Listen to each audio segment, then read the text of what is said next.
Emmanuel Lubezki, or Chivo, as you're known.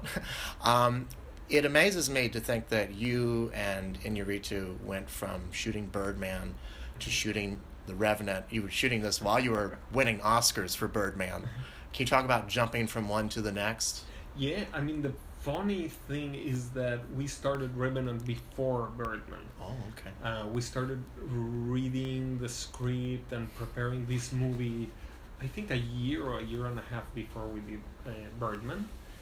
And we started discussing on how to do it and where to do it and all of that. And of course, we wanted to start in the fall and then shoot into the winter. Mm-hmm. And what happened is that it was already too late to prepare the movie and shoot that year. So the movie fell apart. Okay. And when the movie fell apart, I think Alejandro went and resurrected Birdman also. And one afternoon he called and said, I never told you about this script that I have. Would you like to read it? And he sent Birdman. Mm-hmm. And it was diametrically different to this idea. I was so excited to do a movie in the wild, to do a movie in the outdoors, to do a movie about it's like an adventure movie that it's something I've never done before, and I always love the idea of doing it. So when I received Birdman, it was like a shock.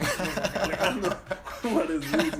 A movie, an indoor lead, a movie that takes probably place in a stage, because we're not going to find a theater that gives us what we want.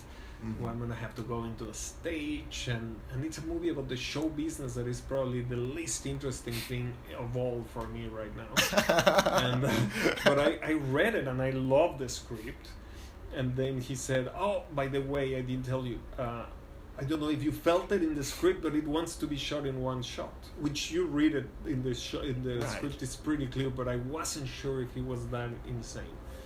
And big surprise, yes, he wants to do it in one shot. And at that moment, truly, honestly, I felt, I hope this movie falls apart. I don't want this movie. And then we had a meeting, and he's just extraordinary, and he talked to me about the movie and how the movie was important for him, and how he related to the characters and to the environment, and blah blah blah. Soon enough, I was incredibly happy and honored to be invited to do that movie.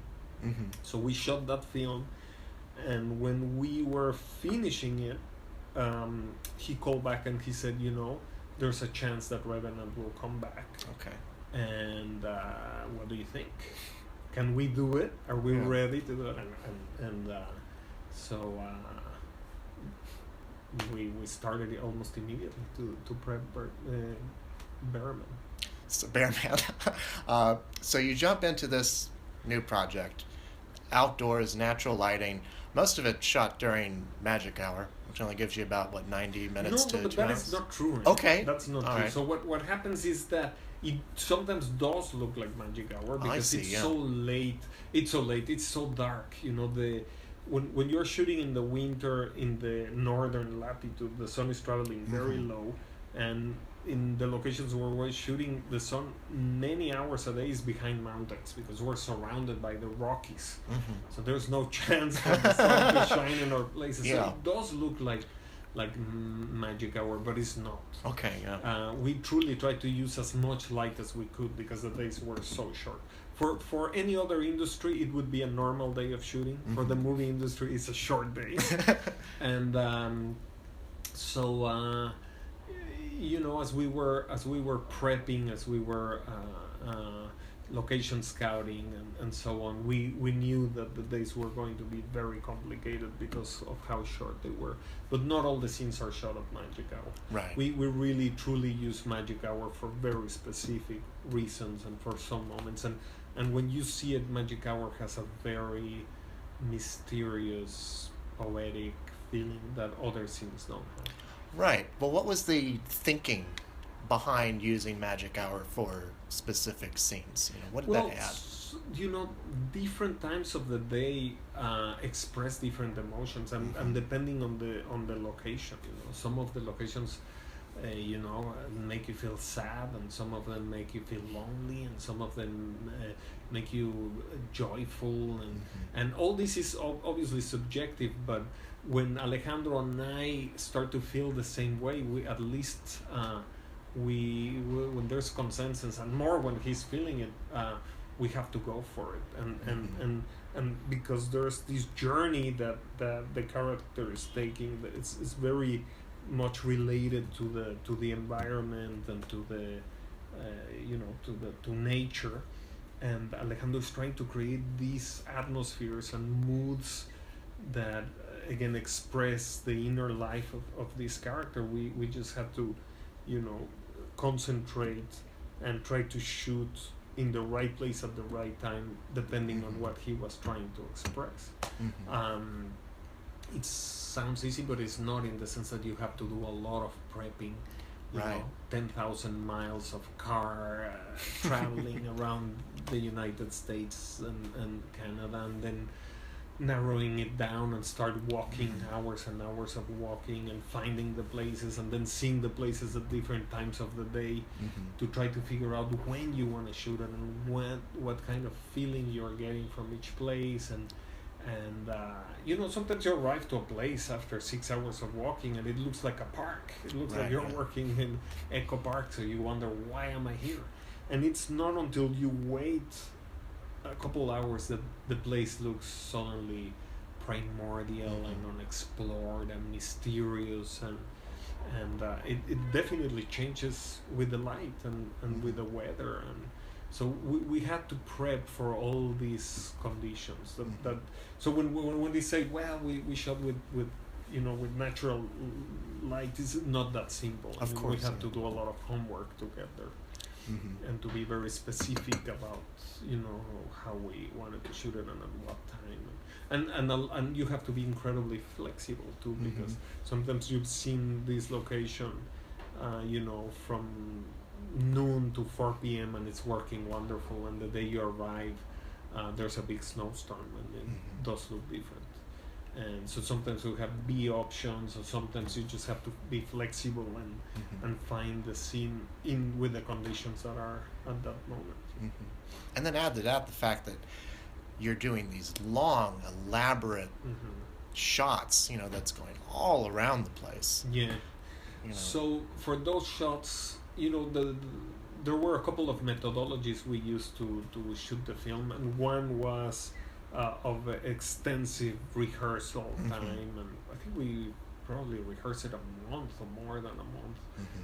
A lot of the scenes, especially all the beginning to the middle of the movie.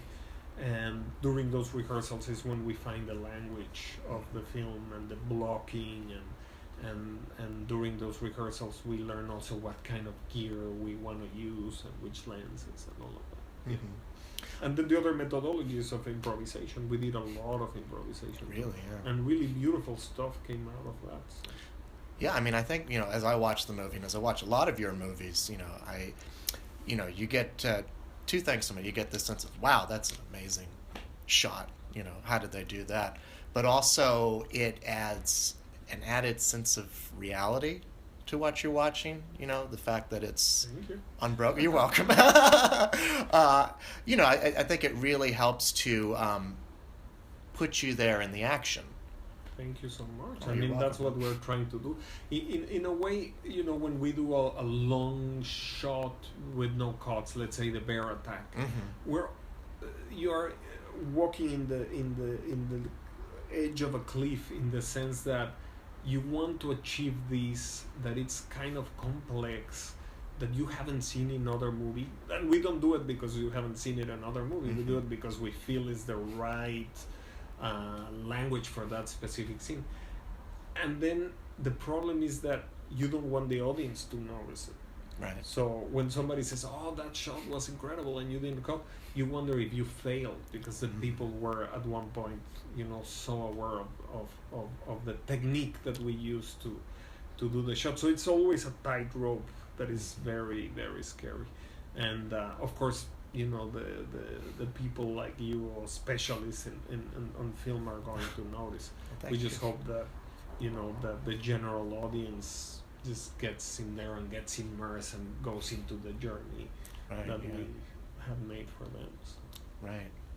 Talk a bit more about the shoot. I mean, you're out on these locations, and it's cold and it's wet and it's every day was very hard. But we wanted that. We wanted the experience of the shoot to trickle into the spirit of the movie, and I think it does. I think like let's say in Children of Man, when the guys are stuck in the car and they are really stuck in the car, the emotion you get from that is very different than if you do it in a stage.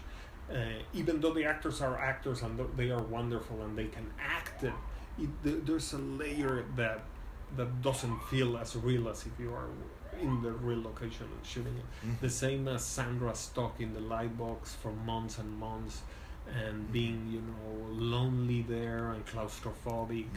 And again, what we said is the same as, the actors in Fitzgeraldo when they have to live in the jungle for months. And when you watch a movie, it has a level of naturalism that you don't often see, and we did want that for this movie. I'm well it totally so even shows, though we were suffering, we knew that it's something that had a tremendous payoff, let's say. It translates in the film. I mean, you look at these amazing landscapes that you guys shot at, stuff that you've never seen on film before, I mean, it almost makes it worth the trek from base camp, I noticed, I want to ask you a technical thing. I noticed a lot of wide angle lenses, especially even in close-ups, not just in the landscapes, which you would expect. Can you talk I think it's about because of that same idea of getting the audience immersed in the movie. The wide angle lenses allow you to have a lot of depth and to connect the characters to the environment. So even though sometimes are really, really tight, you still feel the environment, you still feel the light changes, you still feel the wind and the cold and the surroundings, and that relationship was very, very important for Alejandro, to constantly make the audience feel that they are there, that they are looking through a very clean window, and something that he loves to do is this, the elastic shots, we call them, where you go from objective to subjective and then back to objective. And I think that makes the audience feel that they are plunged, in this world. At least we hope so. There's no book that says, stay 3 minutes without cutting. And I wish there was something like that. But I wish so too, So it's all speculation, all hypotheses, and all, guided by Alejandro's instinct. And that's what I love. I think he has an incredible instinct, and he wants, to... It's very hard to tell a story with almost no dialogue, and to take the audience through this journey, and to be able to communicate so much without feeding them with a little spoon, and taking that chance, and I think achieving it. It just talks about how brilliant is Mr. Inarritu. Yeah, I mean, and you guys, and not just the two of you, but the films you've done with Alfonso Cuarón and with Terrence Malick. I mean, there's really a sense of pushing the. You're welcome. There's really a sense of pushing the boundaries of what you can do in a film, like breaking the rules. That doesn't come from me, and by any means trying to push the language or anything. What you're trying to do is just to find the language that is right for each movie, and I think it's them. They are incredible artists, and they do want to find a very unique, specific way of talking to the audience with each film they do, and I don't think they want to repeat themselves. Unless the film requires to use, something you found in another one. But it's the finding the right language for each specific project that makes them so incredible, I think. Right, yeah. I just want to go back and talk some more about the use of natural lighting, because I don't think people understand how difficult that is to do in a movie. I mean, especially when you're shooting at night. It's very hard, and it's hard if you don't have the support, obviously, of the studio and the producers and the actors and more than anything, the director. This can only happen because the director is convinced that this is an elemental part of the storytelling You know, the light is almost it's almost like a fabric that is underneath the whole movie that contains everything, that gives it the mood. It's like the broth that contains the soup.